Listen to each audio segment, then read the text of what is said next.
one of the great applications of Zen, as I pointed out, was to the art of fencing.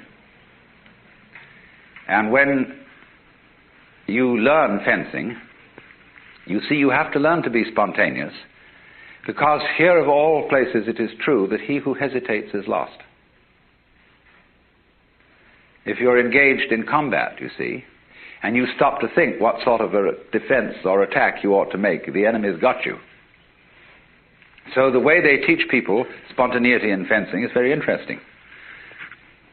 When you start into fencing school, you of course live with the teacher.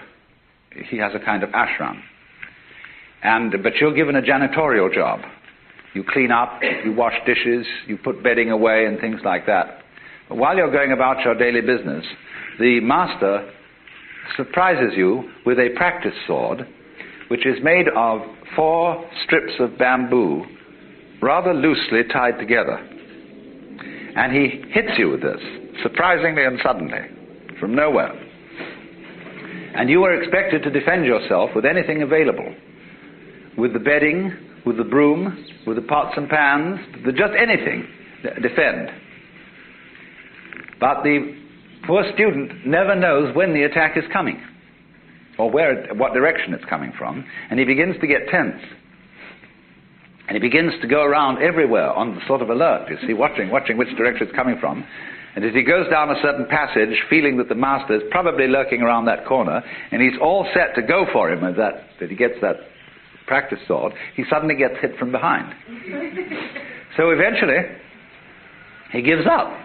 There's absolutely no way of preparing for the attack. And so he just wanders around feeling, well, if it hits, it's going to hit. It's all right. And then he's ready to begin fencing. Because if you prepare for an attack from a specific direction, and it comes from some other direction, you have to withdraw from the direction in which you had expected it, and send your energy in another direction, and that takes time. So what you do is, you go around with a mind of no expectation. That is called mushin, or munen. This is a very important Zen expression.